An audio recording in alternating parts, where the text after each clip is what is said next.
that exists between ethics and the concept of dynamic efficiency, which I have just presented. Well, mainstream neoclassical economic theory rests on the idea that information is objective and given, either in certain or probabilistic terms, I don't mind, and that the issues of utility maximization have absolutely no connection with moral considerations. Furthermore, the dominant static viewpoint led almost to the conclusion that resources are in a sense given and known, and therefore the economic problem of their distribution was deemed separate and distinct from the issue of their production. Granted, if resources are given, it is vitally important to inquire into the best way to allocate among different people both the available means of production and the consumer goods that result from the different production processes.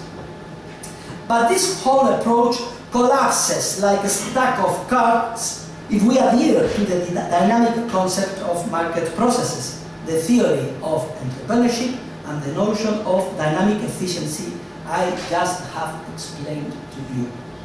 From this perspective, every human being has a unique creative capacity that continually enables him to perceive and discover new profit opportunities.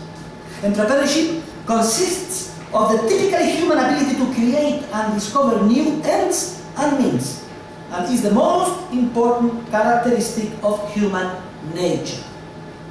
If ends, means, and resources are not given, but are continually created from nothing as a result of the entrepreneurial action of human beings, clearly the fundamental ethical problem is no longer how to justly distribute what already exists, but instead how to promote entrepreneurial creativity and coordination.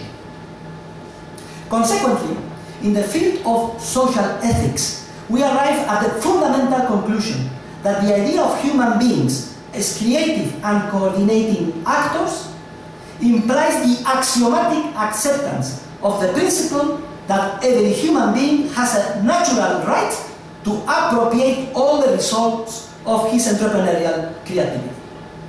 That is, the private appropriation of the fruits of entrepreneurial creation and discovery is a tenet of natural law, because if an active person were not able to claim what he creates or discovers, his capacity to detect profit opportunity would become entirely blocked, and his incentive to act would disappear. Moreover, this ethical principle is universal in the sense that it can be applied to all people at all possible times and in all conceivable places.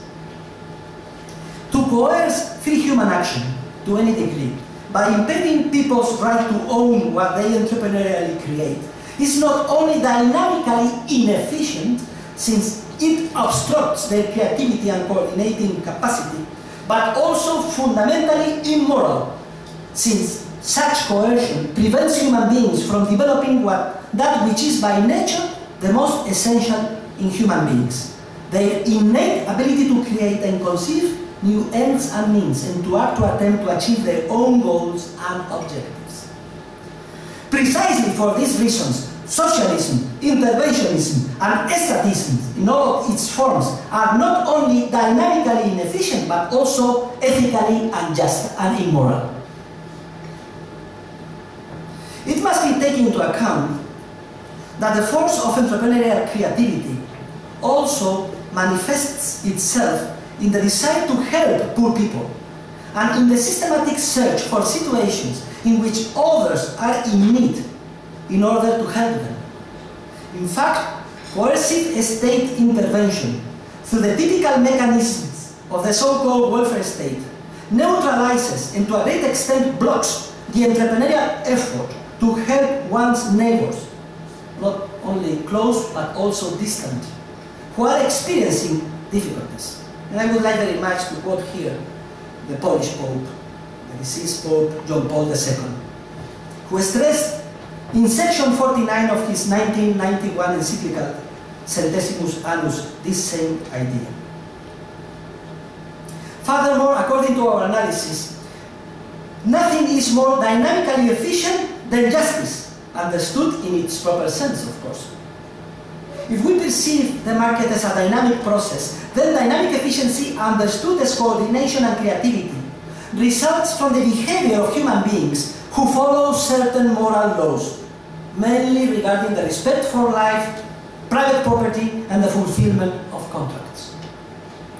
The exercise of human action, subject to these ethical principles, gives rise to a dynamically efficient social process. And it is now easy to see why, from a dynamic standpoint, efficiency is not compatible with different models of equity or justice, as the second fundamental theorem of welfare economics erroneously stated. But instead, efficiency arises exclusively from one idea of justice, that based on the respect for private property, entrepreneurship, and as we will see in a moment, the principles of personal morality. Therefore, the contradiction between efficiency and justice is plainly false. What is just cannot be inefficient, and what is efficient cannot be unjust. A dynamic analysis reveals that justice and efficiency are but two sides of the same coin, which also confirms the consistent, integrated order that exists in the spontaneous order of human interactions. Now, let us conclude with some ideas on what is now the object of my most recent research, on the relationship between dynamic efficiency and the principles of personal morality, especially in the fields of family and sexual relations. Up to this point, we have looked at social ethics and discussed the key principles which provide the framework that makes dynamic efficiency possible. Outside of that realm lie the most intimate principles of personal morality. The influence of principles of personal morality on dynamic efficiency has rarely been studied, and in any case they are considered to be separate and distinct from social ethics. However, I believe this separation to be completely unjustified. In fact, there are moral principles which are of great importance to the dynamic efficiency of any society, which are subject to the following apparent paradox. On the one hand, the failure to uphold them on a personal level entails a huge cost in terms of dynamic efficiency. But on the other hand, at the same time, the attempt to impose these moral principles using the force of the state generates even more severe inefficiency from the dynamic point of view. Hence, certain social institutions are needed to transmit and encourage the observance of these personal moral principles, which by their very nature cannot be imposed by the government, but are nevertheless of great importance to the dynamic efficiency of every society. It is mainly through religion and the family that human beings, generation after generation, are able to internalize these principles and thus learn to keep them and transmit them to their children.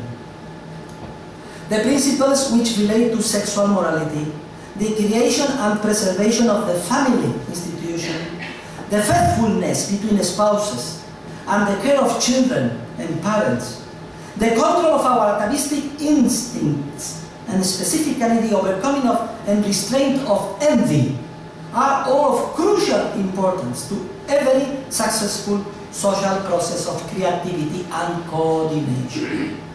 For an illustration of the importance of analyzing personal moral principles in terms of the theory of dynamic efficiency, let us consider, for example, the behavior of spouses should aspire to, with consistent effort, in order to keep their marriages going and preserve the institution of the family, not only for their own benefit, but especially for that of their children.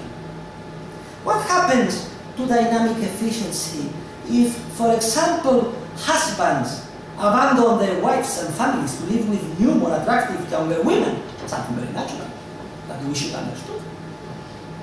Well, from the start, wives will then be aware of the high risk that precisely when they are getting older and the children are nearly grown, their husbands may divorce them.